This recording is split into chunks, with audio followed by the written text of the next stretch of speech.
and welcome to the Teachers Lounge. I am Francesca Thompson, and I am joined today with Miss Natalie Brown Van. She is with Gladius Knights. She's a life coach and a healthcare advocate with over 25 years of experience. We are here today to bring you information on social and emotional support for educators. That's going to be our topic today. We're here every week. I'm here every week with topics on education, resources to provide for educators around the world to thrive. So today we are going to take a deeper dive into social and emotional support for educators. Let's get into it. How are you today, Ms. Brown Van? I am Gladius with a play on Gladius Life. Yes, I love it. I love it. Thank you for having me. Yes. So you want to share about your goals, your missions? Yes. So Gladius Life, the mission of Gladius Life is to positively impact and help families and educators thrive. Yes. The mission is so important, especially now with us coming out of COVID. I call it the COVID fog. A lot of people are experiencing that. We know that we're experiencing something, but we haven't yet identified that. So we're going to talk about that tonight, about self-care, identifying those stressors, because believe it or not, chronic stress has a negative impact on your brain. And it has, and studies have linked it also to long-term negative effects, even to Alzheimer's. So we don't want that, because we have beautiful minds, and beautiful minds inspire others. Yes, that's true. That's true.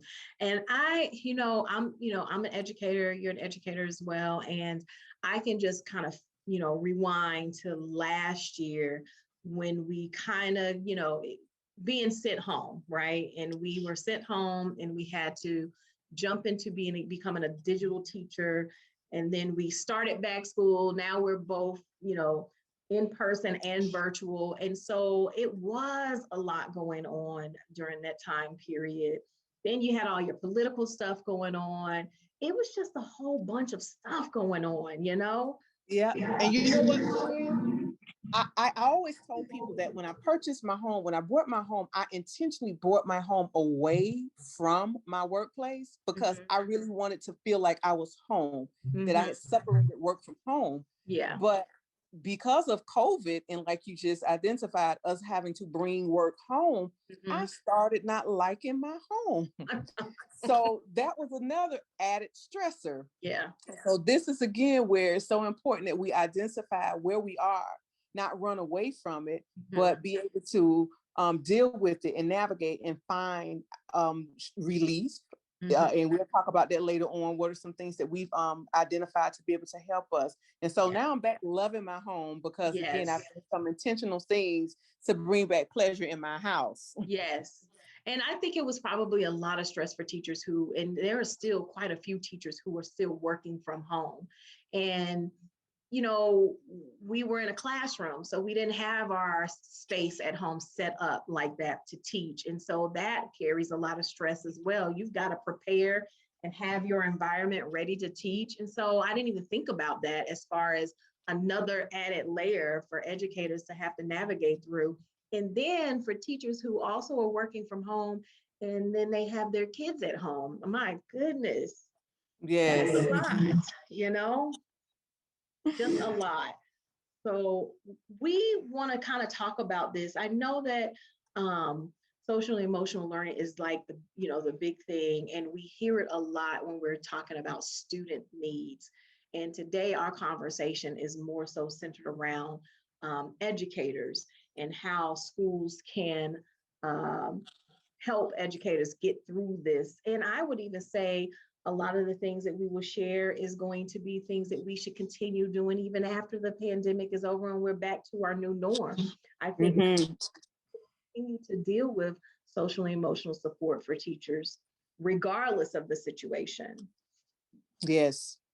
So, and I want to say that it's been identified as a practice now. A lot of schools and districts are being trained on trauma-informed teaching strategies, because again, we have to tackle and take this issue head on, especially if we're going to be healthy going forward for next school year, and being able Mhm. to address the negative effects of what COVID has left us with, um, not just on an academic level, because we're going to have to talk about social loss, but also from a social standpoint. You have, and I think you're going to probably mention that in regards to your daughter, you have kids who Mhm. went from one grade level or one school to another, and hadn't had that social interaction, or like, just think about the kindergarten students. There are some students who parents just opted not to even just allow them to introduce them into this virtual environment, if you Yeah. will, and they're just home. They're Yeah. home. Yeah, and that's tough. And it was tough for me. I felt like, and this is, another one of those things where teachers have a lot to juggle. I feel I am responsible for my kid. And, Mhm. and because we did choose to have her do virtual learning instead of going back to in-person learning, I was like, well, she's not going to be able to connect with people and connect with her peers. And so it's been a year and she hasn't had her friend group, and I have been trying to figure out what in the world we're going to do. We do have a Girl Scout trip coming up. I didn't really want her to go out and hang out with people because I was like, like everybody else, afraid of what could happen. And so just dealing with that has just been very taxing. It really has been. And so we are going to send her back to school next school year. And I am excited about that, and just having her get to know people. And it was middle school. So she left elementary to go to middle school. So she didn't even get that foundation. I think your light is going out. It is. Yeah. I the chronics of a cell phone. So that's another stressor Mhm. in regards to all the different means and modes of technology that we've had to embrace, Yeah. and even too where everybody now has taken the Zooms and the Microsoft Teams and all the other platforms to use. Where I think I've gone from, on one given day, I had 3 Zoom meetings at one time. I Mm-hmm. had three Zoom meetings at one time. And so again, trying to navigate and figure out this whole dynamic of educating and being a leader and being a parent and having other responsibilities in our, and again, self-care, making sure Yeah. that we're balanced. Yeah. So And self-care is really, really key for me with all of that stuff that was going on. And I'm a hands-on teacher.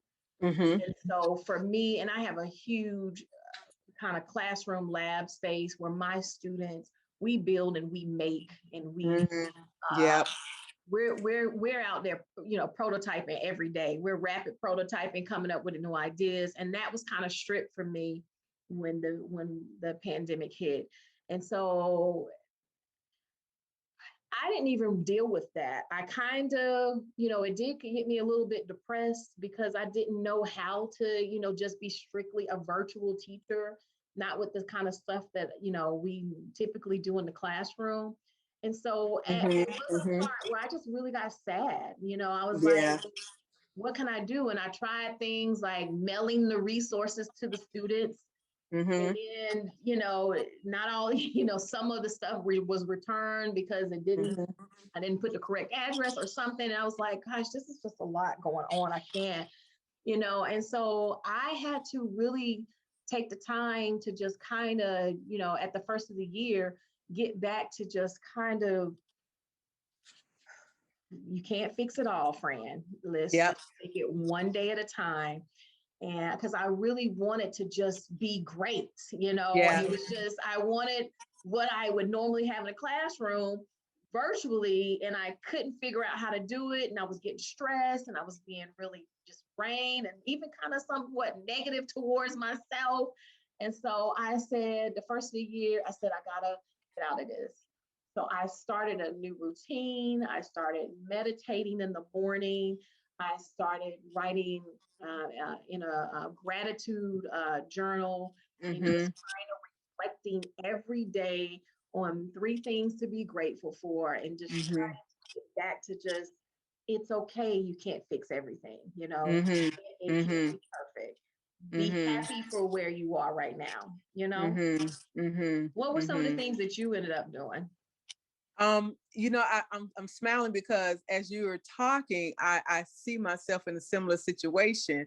One thing, because I am also the PBIS, which stands for Positive Behavior Intervention Specialist for the school. Yeah. A lot of people pull on me, and then I'm also the department chair. So a lot of people pull on me, and as we talk about our gifts and abilities, and my one word will be shift. I always tell people that we are not thermometers, but we're thermostats. That when we walk in a room, we just change the atmosphere, and that's just my mindset. Shift. Yes. So I found myself, and this is where I had to identify that I needed some self-care, because I started identifying that my cup. So you guys hear the cliche, you can't pour from an empty cup. Right. And then I liken that to when you get on the airplane, you're told, if something happens to the plane, you have to put on your own oxygen mask before you can assist somebody else. That's so good. So that's when I had to step back and say, I can't be all things to all people. I have to be true to Natalie and do what I need to do to pour into me. So that's where, so I agree with you. I've always been an early riser. So I get up early and I spend time praying. But I have been more intentional, friend, with this book is by it's called Essentialism. And it's putting first things, Essentialism by Greg. I want to say his last name is McCowing, but starts with the M, but Greg is the first name. But it's putting first things first and prioritizing. And one thing that stood out, he said, if the ask doesn't help your purpose, it's a no. I love it. Please say that again. Yes, if the ask doesn't assist you with your purpose, it's a no. It's a no. Oh my goodness. So that takes me, when you were talking, you said about the perfect part. So that perfection thing, and I used to always kind of mix up too with my walk, with God, that, he tells us to let our light shine. So me saying no, I'm like, God, I'm not being a vessel, I'm not being used. But that's where, again, we have to know our purpose. Yes. So that we walk down that right path, not no one else's path, because a lot of people lay out some paths for you to walk down. That's correct. And that's where I had to recenter my focus and realize that this is not towards my purpose and what I'm called to do. It's a no. That's right. So that's where, friend, again, I started being intentional with my time. A lot of people pull on you with your time, but from frivolous phone calls and conversations, and we, again, with this technology, we're on the opposite side. So if someone calls, we have the ability not to answer. But we are so programmed that we think, I used to call this a low jack. When it first came out, the cell phones, I would call it a low jack, because it's almost like people feel because you have it that you got to answer, or you got to respond. Right. Yeah. So I sometimes I lose my phone on purpose. Yes. Yes, I agree. I don't know what it is. Yep. And then we listen, you know how they say too, you have to treat people how to teach. You have to teach people how to treat you. So that's the part there where people know, because I'm an early riser, I go to bed early as well. So because you call me at this time doesn't mean I need to answer. That's right. Okay. So then I eventually started, letting people know that, it is not okay for you to call exactly at this time, and even too with work things. So that's where, again, friend, and then my passion for me, and my personal things. So just you can't be all things to all people, and I realized that. And so back to Gladius life and my desire, especially now, where I know there are some hurting people and they don't have the skill set and the resource. And I believe God has gifted me with those to be able to assist people to get to the other side. Look at, my why. For years, I've been doing this, even to where when I founded my charter school, it was birthed out of a pain where one of my students was killed. And God blessed me to be able to have 6th through 8th grade students where I was able to pour into them and their parents and help them, because some people just don't know how. That's right. So getting back to, the purpose at hand and the Gladius life and the smile even through all of this and this whole, all things work out. Everything has a reason, even to Yeah. where this whole COVID thing, I said, it's nothing new. We've been with plagues before. Even back in biblical days, plagues happen, but it's still a time and for God to do a shifting. So during this time of shifting, he said, be still and know. So be still and know, meaning what does he have for you to do? If you all busy and you broken down and stressed out, you can't hear from him. That's correct. That's correct. I love it. I love it.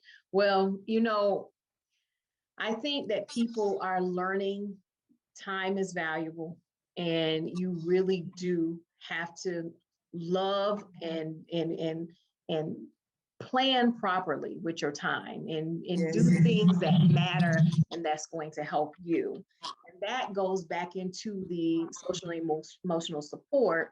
I was able to check out this company, Panorama, and I'm going to put that in the show notes. And I'm also going to put this book that you referenced, Essentially, in the show notes as well.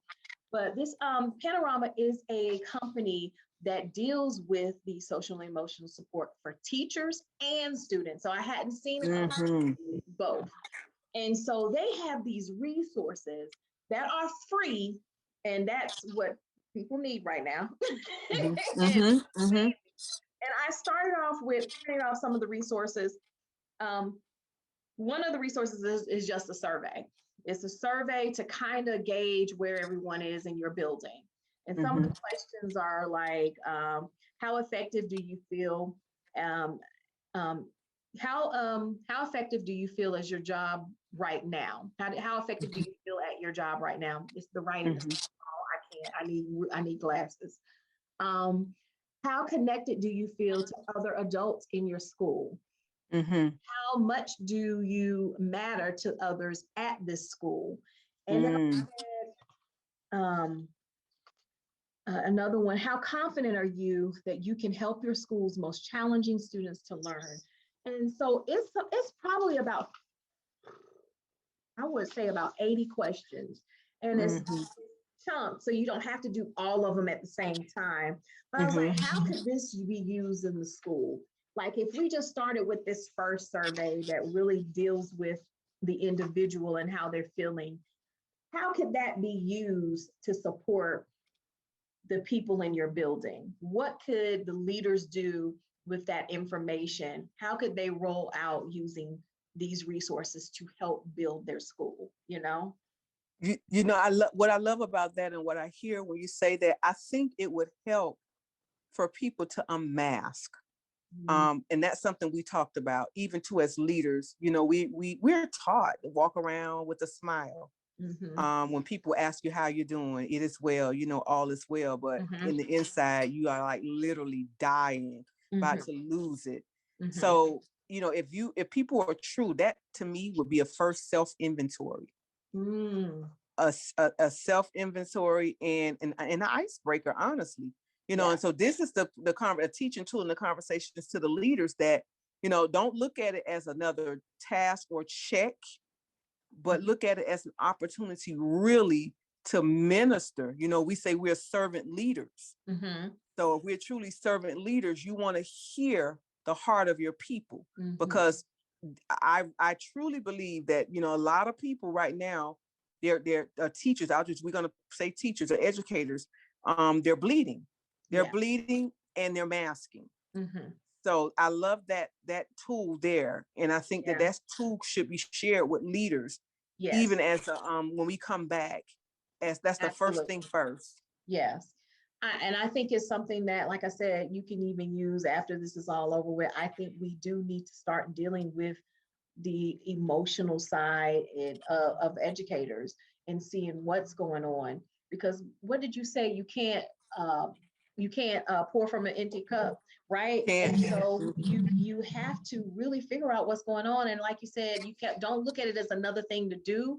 Look at it as, if we can figure this out and be successful and minister to these people, what will be the end result for our school? Oh my gosh. Healthy culture. I think you have a resource on there that you're going to share. Healthy people just like the opposite, they say hurting people hurt people, Mhm. healthy people help people. Yes. We would thrive. Yeah, We would definitely absolutely. thrive. Absolutely. Another one, this company also, so that was the survey, but what I also like, and I've never really done this before, and I've been teaching about 16 years now, they have role plays. And so it is where they give you scenarios and you work out who's the adult, the student, and the observer, and y'all go through situations that come up in the school, and it's an actual role play, and you act out exactly what has happened, and y'all sit and talk about it and provide feedback. And I said, oh my God, I like that. and you know who that would help? New teachers. I really Yes. feel bad about new teachers right now. Yes. To have started in August, they don't have a true reflection of what education is right now. Yeah. Yeah. And so we're teaching on fire. We're teaching under fire. and I said new teachers would definitely benefit from the role plays and the different scenarios because they don't know what it should be like. They haven't seen that. And if the role plays would help them to see a little more of what happens and how you should respond. And I really love that resource, the role plays. Yes. So you're going to share all of those with our listeners. I'm going to put this in the show notes. And I truly hope that people will come on board, especially our leaders. Even too, with those, I would challenge gifted and artistic people who can change the scenarios because that could even be in the home. We're talking about stressors, we're talking about self-care. And as you identified, a lot of educators now have become parents / educators, to their children. And that's a stressor where you once had just that parent relationship. Now you have that parent teacher relationship. And you know how they say, even with the patient, what a doctor is his worst patient as a patient. Same thing with the teacher.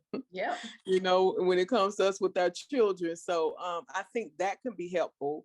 And even to let's, talk about it from the social scale. There are a lot of organizations we haven't been able to meet. Everybody's Zooming again.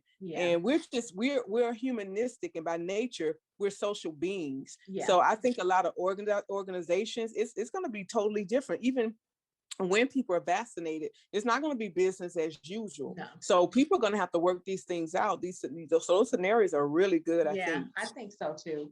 And I'll put those in the show notes and as resources for people to use. Like I said, it is free. Well, they have like the free package. They also have some things that you can pay for if you really, really want to change the culture of your school.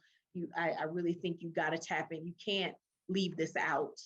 It just took a pandemic for us to really see that we got to do something on this end. I really think that this is something that was probably needed even before the pandemic. It just took the pandemic to shine some light on people are suffering. So let's shift, I guess, a little bit and talk about some things that we can do. What can teachers do to kind of deal with their social and emotional needs personally, at home, at school, and just kind of give some examples and some scenarios. So, I like that. So you started off very well. So one thing is establishing boundaries. Okay. So even too, with what does your week look like? So even to where, and I had to share, so they talk about they being educational specialists now have identified compassion. I think it's called compassion fatigue. So you can look that up as well. Compassion fatigue. And we've been throwing that word around very loosely because of this whole, pandemic thing in regards to compassion grading, compassion teaching. But there is a such thing called compassion fatigue for educators, because again, you can only give so much, but unless you're pouring back into yourself. So this is where, and I teach seniors, and I'm a very compassionate person, but at the same token, I can't pour from an empty cup. So this is where I had to let my students know that, and I think, as you noted, that teachers we're unsung heroes. Our job doesn't stop when the bell rings or when we can leave. We're, taking work home, grading, we're doing lesson plans. But at some point, you have to have carved out time for you, for your self-care. Yes. So that's where the boundaries have been placed, with the kids' compassion fatigue. I understand, I empathize, but at some point I have to make sure that I'm caring for me. Yes. So what that looks like, educators, that looks like it's okay for you to have boundaries, but even to, with your administrators, some of the asks that they're asking, it's not in your contract. It's again, a request on a ploy on your empathy.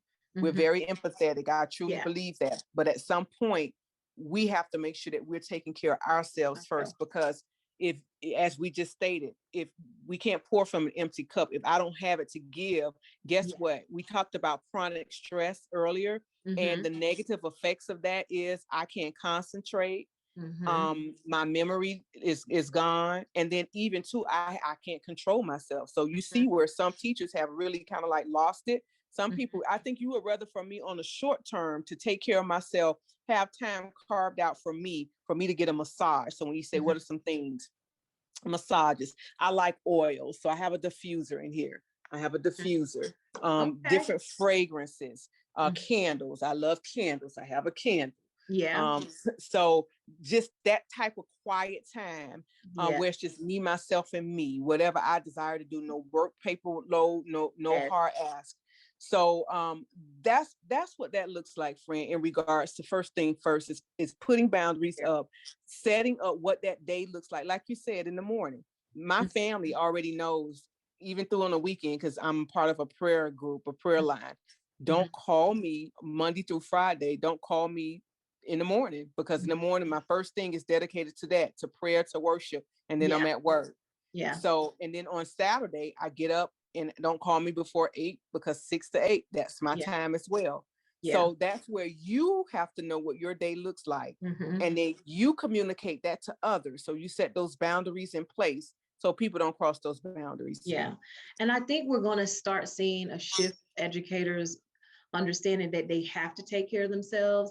I think before the pandemic, we still we had pride in having a lot of work and taking work home and not having time for ourselves and not being able to do this. And I got to work on this and work on that. But I think people realize, I got to take care of me, because if something happens to me, I will be replaced the next day. And not the next day, the same day, because they can't keep those kids unattended. The same day. That's right. And so I think we got to start, guys, we have to start taking care of ourselves. We have to be priority, period. And there is a thing that our school does, the mindful calendars at the council. I love it. Okay. And I'm just going to share like 2 things on here. And the mindful calendars come out. We share this with our staff each month. It is just small things. It's not even really big things to do. And it's just to take care of yourself. This is what we're talking about, social emotional support. So one thing is, notice how you speak to yourself. Try to use kind words. And that was all you had to do that day. Just notice how you speak to yourself. Use kind words when you are referring to yourself. Another thing is, if you find yourself rushing, make an effort to just slow down. Yes. Slow down. Yes. Yes. Because that's your equilibrium. That's your equilibrium. And I shared that with my son. You can tell when you're out of sync, when you are falling, tripping all over the place, accidents are happening, you're dropping things, you're just out of sync. Yeah. That means slow down. I had this week, I was doing a little too much, and I left my house without my purse. And I was like, oh God, and I got all the way to the school, and I had to go run errands. And I was like, now I got to go all the way back home, because my purse was sitting right here on this desk. And I was just rushing. I was just trying to rush, And so another one, just so people can, and I'll put this in the show notes as well. Walk a different route today and see what you notice. So let me tell you something. the one thing I am consistent with since this pandemic, I absolutely go for a walk every single day. Yes. Yes. Every day I'm walking. Me too. I thank God for my dog, because Yeah. that's another thing, it again forces you. And you, if you take a note out of the pages of animals, that helps you, because when we are walking, his name is Bo. He's just looking around, Yes, enjoying every enjoying tree. And I'm like, come on, Bo, come on. Yeah. But he's like, don't rush me. Yes.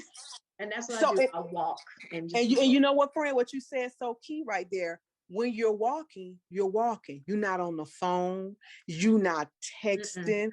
Okay, because it's a No. purpose in that walk. Yes. I literally get home from work and I'm running up out this house to go. Yep. I don't want to cook. I don't want to do any work. I don't want to deal with anyone right now until I go for my walk, because Yep. I just come from work and I need to just walk and just get work out off my mind and be ready to be present for my family. Awesome. So that is one thing. There's also some things that you can do. Meditation, of course, and that's what we were talking about. There are several different types of meditation. There's a concentration meditation, and that's on how to focus on your mind. There's a heart-centered meditation involving quieting your mind and bringing awareness to your heart and the energy to the middle of your chest. There is a walking meditation. Turn your focus to both body and mind as you breathe in time with your footsteps. And so I was like, well, I might need to do that next time I go walking. I do guided meditations in the morning. I use my my phone in the Apple Music store. There are guided meditations, and so I do 10 minutes of guided meditation just to get my mind quiet, because I do a lot of thinking. I think myself just thinking to the point where it dreams, and I'm like, now I know I need to chill out because I'm doing too much. So those are some resources, and I'll put those in the notes as well. Awesome. Anything else you want to share? For this segment, again, it's on self-care, and the operable word in that is self. It's okay for you to focus on self. We don't like to use that word selfish because it's a being, but at some point you have to put you first. You have to prioritize you, because if you don't, no one else will. Yeah. So I just leave that with our listeners. Live your gladius life. Yes, I love it. Yes. Hashtag gladius life. Love it. Well, thank you again for having me. Yes, thank you for joining. I look forward to seeing your business and everything grow, and how you're going to change lives. So we got to have this conversation or some other conversation again. I appreciate you joining me in the virtual Teachers Lounge. Yes, thank you. Well, we're sipping our tea or coffee. All right. Well, you have a good day. You too. Thank you again. Good night, listeners. Good night.